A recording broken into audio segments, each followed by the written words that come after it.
Good evening, everyone. Today is February 2nd, 2021. It's about 6:45 p.m. and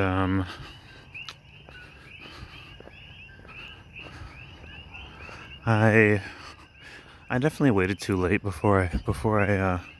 oh, today was my day off, and I definitely waited too late before heading out. It's right about dusk. You can see that's the last of the light. I guess that means the east is that way. The mainland and everything is. Oh no, the sun rises in the east. Sets in the west. Okay, so then that means that's where towards the direction of like Honolulu and Oahu rather. But yeah, over this way it's just about dark. Stars are starting to come out.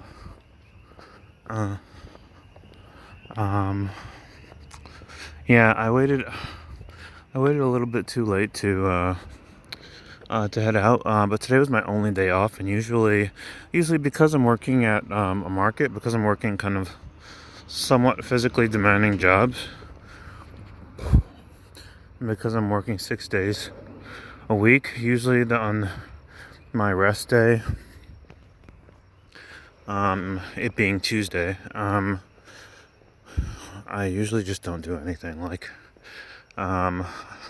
And so this actually connects back to my previous video about the work-life balance here, and me kind of feeling like I'm working too many days currently. I'm partially doing it because I'm on my own, and I'm kind of just being extra precautious in terms of just making sure that I keep my living situation afloat. I have because I'm relying solely on myself. I have like I moved here with I actually moved here with, I'll say, with 1.5 jobs. If you want, you could probably say 2 jobs, but I think 1.5 would be more accurate. I transferred down here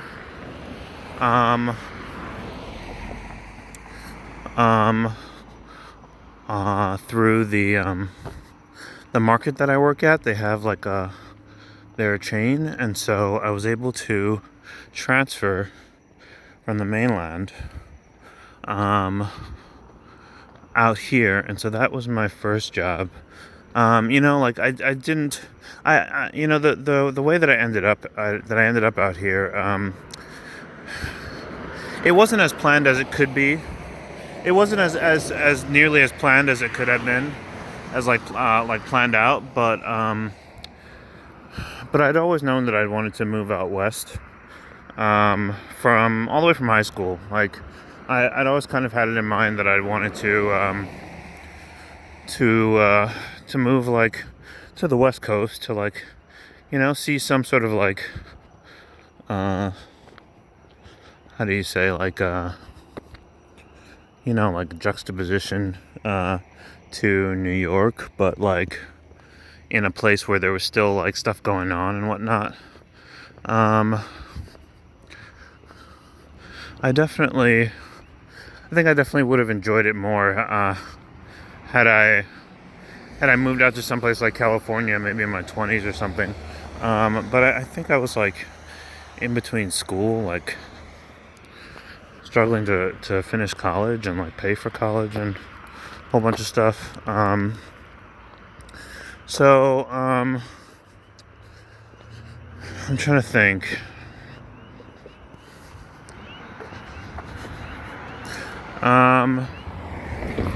So I so yeah, I moved out here. So I was between jobs, and I still am. When I moved out here, I was both between jobs and homeless. I can't.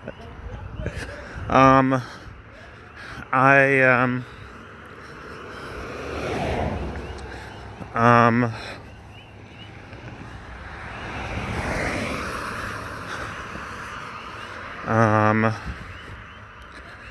I don't know. I'll say that 2020 was I'd say 2019 all the way through the entirety, like 2019 all the way through the entirety of 2020 was just like very rough. And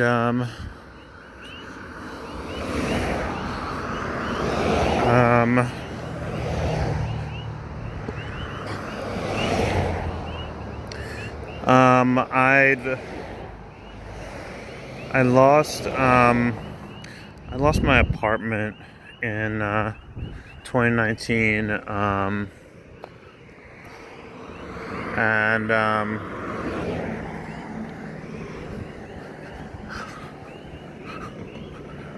I'd ended up kind of like having my living situation on the fritz, and my job situation on the fritz. I'd left a job, and then whenever I tried to start back up again, I was still in the slump. I was in a bit of a slump, I should say, and I ended up like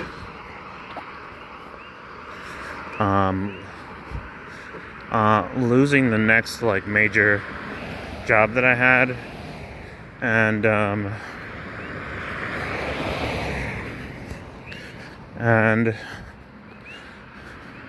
so I kind of ended up just kind of living like my housing situation was just on the fritz. Like I was between homeless shelters, and then the pandemic hit, and I ended up being quarantined inside a homeless shelter for months, for maybe like 3 months, when they shut down everything, and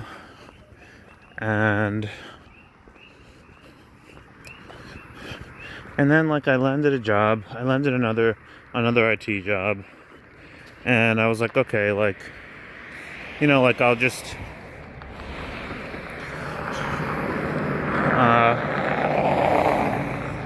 just put things back together, like, and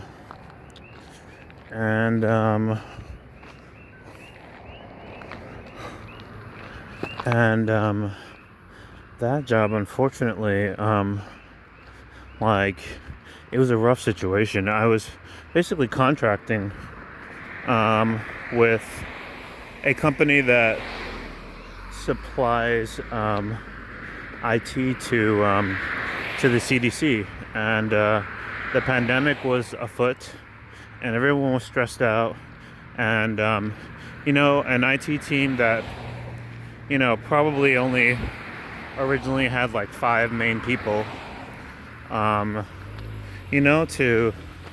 maybe like five people to or 10 people to handle every issue going on in the CDC. They bumped it up to hiring maybe like an additional like 40 people, or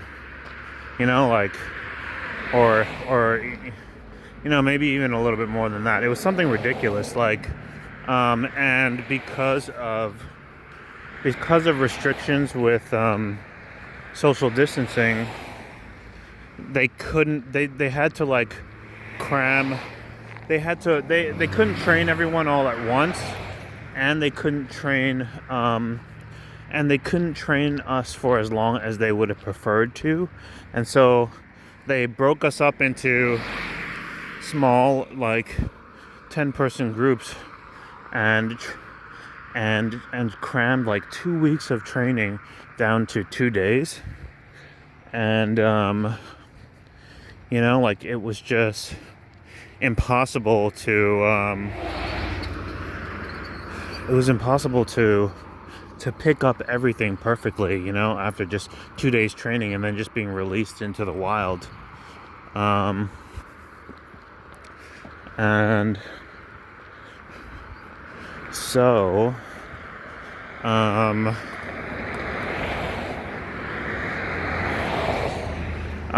but they were under so much pressure. Because of the situation, that they basically needed everyone. They basically how should I put it? They didn't really. They weren't very lenient whenever anyone was confused about anything or had a question about anything, because they had to move quickly, and like you kind of just had to pick up along the way, and battle it out. If you had any questions, just make sure that you were heard, and make sure everything was clear, and make sure all your T's were crossed and your I's were dotted, or they'd pretty much just cut you right away. Like only just a couple of chances. I never really worked any place that high stress before, and that high visibility before, and I've worked doing IT, supporting I don't know, like trade floor analysts and stuff, handling very large amounts of money, and there was still always a little bit more leeway in terms of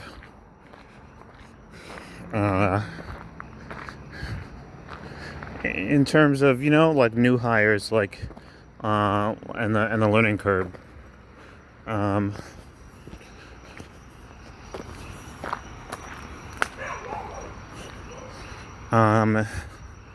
In any case, it was pretty intense. The job was remote. It was actually probably my most intense remote assignment.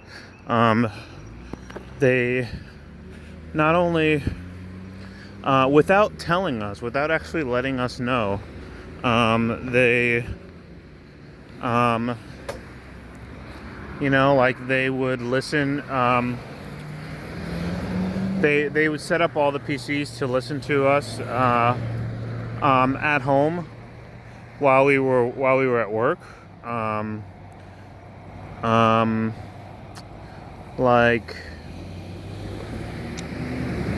To listen to us through the computers, and also to watch us.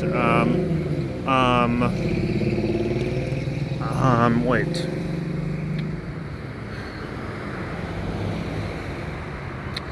Actually, I'm actually not sure about the cameras. I think the cameras might have been set that way, but in any case, so yeah, they they were monitoring our screens, and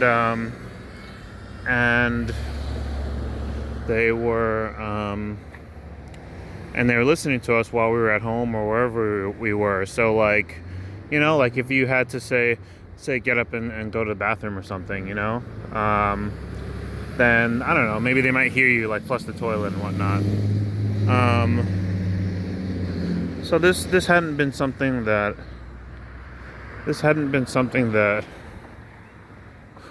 I'd been informed about prior to, whenever I'd maybe made a screw up, and then They like would let me know. Um, and that's how I, ended up finding out, the ways in which we were being monitored. But regardless of how invasive that sounds, um, as someone in IT, um, I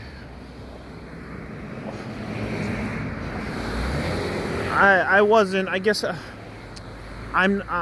In retrospect, I'm not surprised at that amount of precaution and monitoring in a remote position. That's not something that, were I in a management position, that's definitely not something that I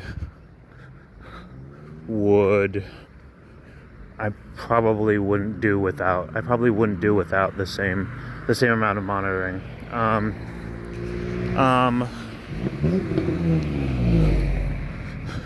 I think the only thing that was really weird was just like not being let know up front. But in any case, like their network, like that's how they run things. That's it's to be expected in the current climate, not the current climate, but in the current age. But in any case, like I was signing in and I was working. I was actually busting out work days, like from the homeless shelter, and I was like, okay, like I can just kind of turn this whole thing around, like I was in the shelter with people who were, in positions that were a lot worse than I was in terms of like being able to turn their lives around. Like there were people who like were only able to rely on retail, only being able to make $8 an hour at Dollar Tree or what have you. And so I was kind of like, okay, like I definitely am able to keep things in perspective. Like I'm definitely glad things are not worse off, and I'll just kind of like work work this contract, save up, and just be back on my feet in a number of weeks. Thankfully, like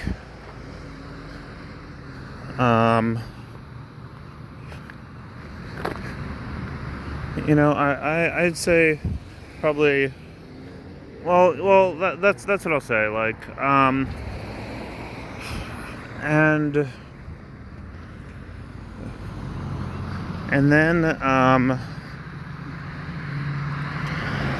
then like I made some mistake. I don't know. I didn't escalate an issue that was coming from like a senior person at the CDC in a timely manner, and because I was so new, because I was only a few weeks in, I hadn't really realized, that they were a senior person, or that they were someone who should receive white glove treatment, or however you want to say it, and so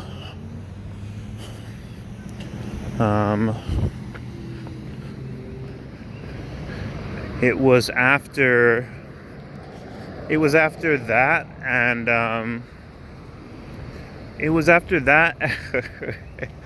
so that ended up being the final straw. But it was that, and probably one like really terrible incident before that.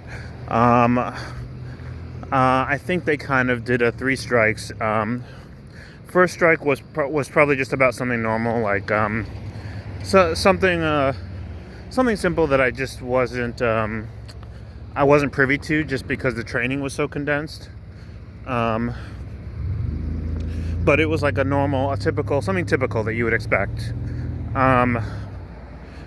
Like a like a normal screw up that could be just fixed, you know, just with the person just paying attention, you know, like going forward. So that wasn't too bad. And then the second one was really embarrassing. The second time that I screwed up was, okay, so sometimes in IT you have to deal with people of all different ages and all different competency levels with computers, and with, you know, information technology. And so I was dealing with this very old man, you know, remotely, and there are some things that I can do remotely on his computer, and there's other things that he has to do himself, just for security purposes. Like, there are certain things that that only the user can do, like maybe type in a password or something like that. This way, if anything goes wrong, nothing can ever be pinned on us, you know, or only, you know, these 5 or these 7 or these, you know, 25 things could, you know, like it could have been one of us. But in any case, I ended up spending a long time on the phone with this one elderly guy, and I mean, he just was not. I think I ended up on the phone with him for about an hour. And normal calls are probably within 10 minutes. You know, within 10 minutes or maybe 20 minutes, if it's really, you know, complicated. And I was on with this guy for an hour, and I hadn't completely given up on working with him and helping him, but things were getting frustrating, and it was getting closer and closer to lunchtime, which would be the only time I had to that I would have to sign off and chill before going back remote and finishing out the workday. And I was getting really hungry, and so I was just like, you know what, I'm just gonna ask this guy to hold on for a moment, and I'm gonna order a pizza. I'm just gonna order pizza because this call's been going on for forever. And I tell him, sir, could you please just give me a few moments, I need to step away or I need to do something. And he goes, okay. And I put him on hold, so the client is on mute, right? So he can't hear me.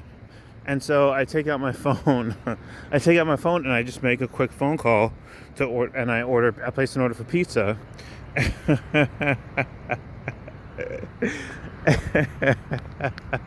Little did I know, management was still listening to me through the computer. And so, of course, a cigarette? No, sorry, I don't smoke, sorry.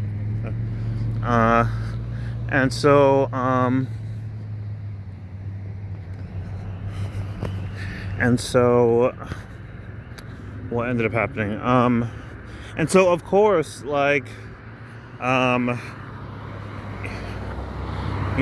IT staffing agency that helped me get the job in the first place, called me right away, and had my boss on the line. I can't take it. Had my boss on the line. And of course, they were just like, you put someone on CDC. You put someone in the CDC on hold so you could order pizza in the middle of a call.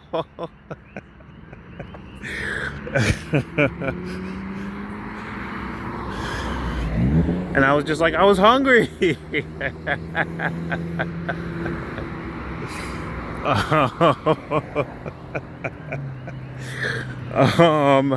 You know, like that definitely is not something I would ever normally do. That's like it's not the worst thing, you know, to ask someone to hold on, but you know, just as a professional, like it feels much better to work through an entire issue until it's completely resolved before you do anything else. But in this instance, I was just through. um, and so, um, and so,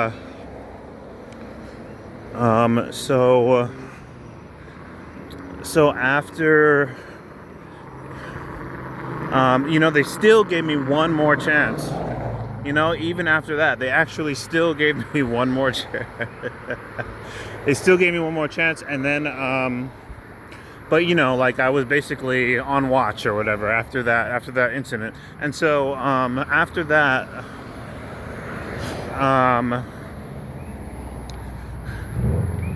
they let me go off of another like technical screw up, like something that I just hadn't been there long enough to know about, you know, and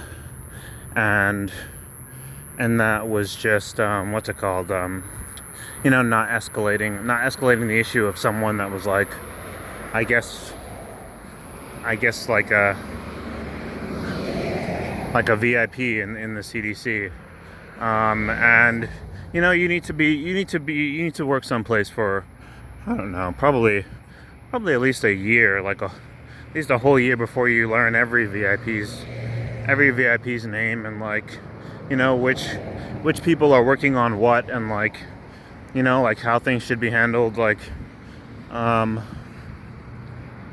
so yeah, so I ended up being let go off of just like another like technical issue that was, you know, like another, like just like a technicality. And so after that, I was like, I don't know, like that like gave my morale a hit. And you know, like from the homeless shelter, like I went to work at an assembly line.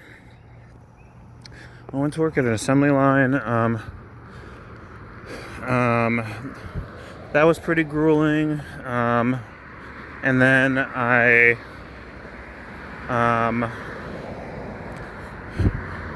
landed a job where I am now, in the market that I work in now.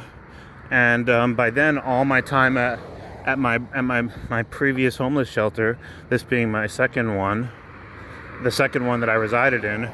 The first one I'd been quarantined in during COVID, and then after leaving, and by the time I got a job, I'd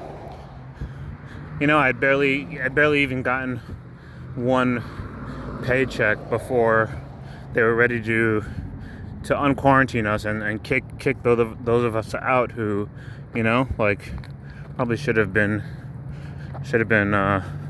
would have been released earlier from the shelter, or would have been like, you know, let go earlier from the shelter.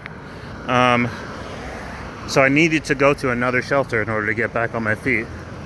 But anyway, after I lost that job, I worked in an assembly line, and then I got a job at a market that has a chain, and I was working there. And after leaving the second homeless shelter, like I ran out of time there. You know, like I went in thinking, okay, I'm gonna build my life back up. And I lost my job there, and ended up having to take much lower paying jobs until my last day at the shelter.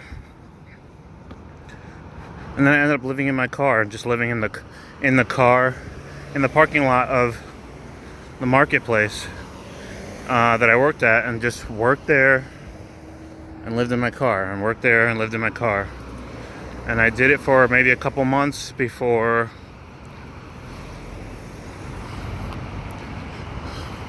one night the repo guys came and like asked me to get out of my car, and took the car.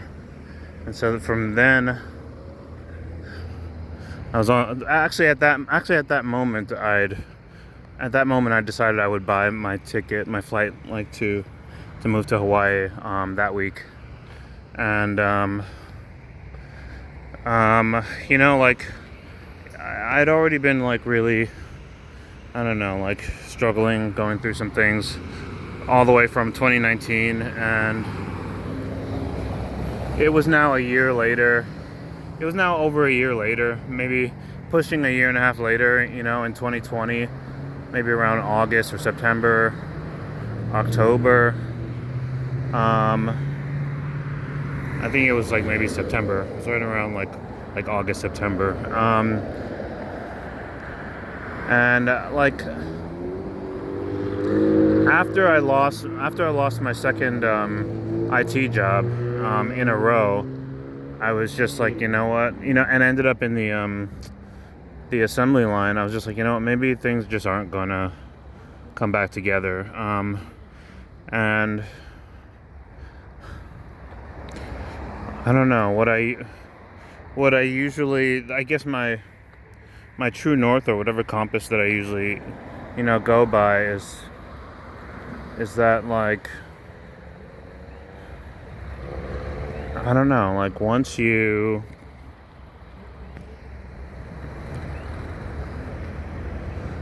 like if everything gets stripped away in terms of like your life circumstance, all you'll end up being left with is in terms of what to do is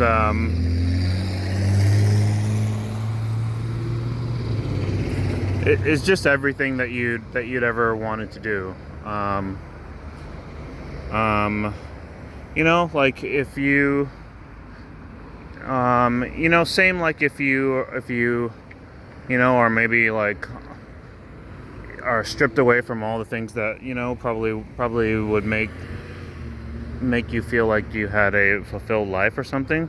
If all that stuff was stripped away from you or kept from you somehow for your whole life, then all you'd be left with is the same thing. It's like like all that there'd be left to do after that is like still just anything that you'd ever been, ever wanted to do. And so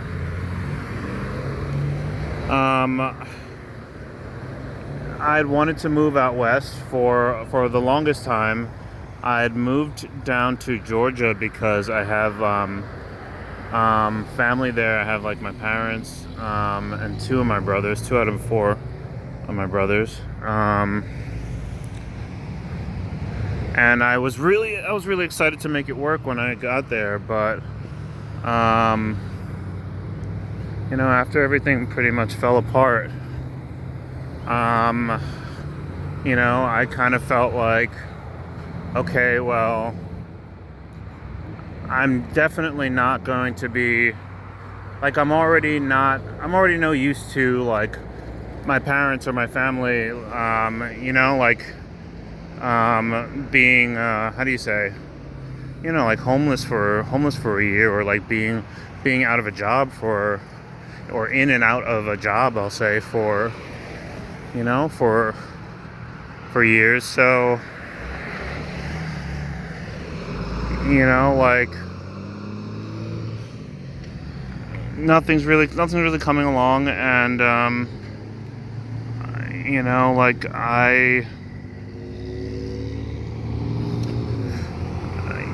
like I definitely should, whether or not I could be like the kind of influence that I would have preferred to be for my family. Unfortunately, the way that I look at it is whether or not I could be the kind of influence that I would like to be in my family. I'm still going to be getting older all this time. I'm still going to be, getting closer and closer to the age of being in a retirement home, and just being useless for everyone anyway. So I I may as well, like, I may as well get on with everything.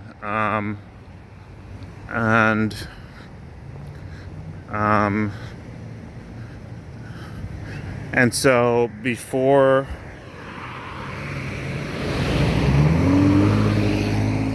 moving to Georgia, since the next place that I wanted to move was out west, I'd been kind of thinking about California, Colorado, Arizona.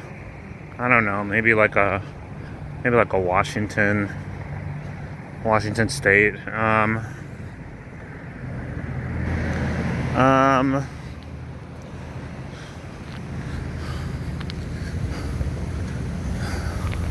I kind of joked with myself, like maybe things will just never get back together. Like, if things really, really are not going to come back together, then like I may as well just live someplace like Hawaii. Like, like either that or go back to New York. Like, because walking around in the forest or around like the forest and like, I don't want to say no man's land. It's not quite there, but there's really not much going on in Georgia except dirt roads and pine trees. If you're homeless, or if you're out of sorts, or however you want to put it, down on your luck, there's just not much going on. Whereas in New York, if I were homeless or what have you, it's still just, how can I put this? A place where you can still do things, where you can not only still do things but still get things done, even if you are like homeless or in a shelter or what have you. Like, you can go to any of the New York public libraries. Like, you can, like start studying up for any kinds of exams. You can go to, I don't know, like public recreational centers, or, like there's all kinds of places you can go for like health treatment and like free health treatment, and there's just like all kinds of stuff that's just like a walk away. Like, every place in New York is walkable. Every single part of New York City is walkable. You can walk from any part of the city to any other part. And it's not the same in Georgia. Like, you have to drive everywhere. Everything's very spread out. And so I knew that, like going back to New York would be, this is definitely like something that that I thought to do, but I, like, because New York is my home, like I kind of already knew in my heart that like at some point I'll just end up back in New York anyway. Like, at some point I'll always come back to New York. But if things are just really not going to come together, then I may as well just still do some of the things that I wanted to be able to do in life. And so I'd always wanted to live someplace kind of beachy, like California, or someplace kind of a little bit more relaxing, a little bit less manic and stressful, like New York. And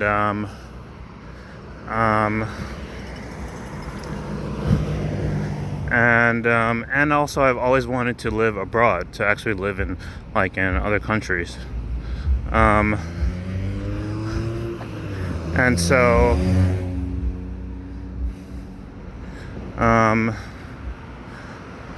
like I had joked about Hawaii, like but that's what it came down to, though. That's what it comes down to. It's just like,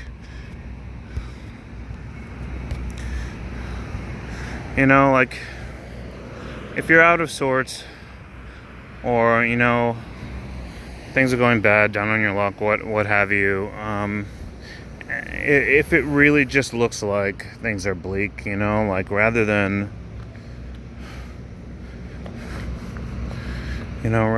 like falling into complete depression, like, like I kind of feel like a person should try to figure out what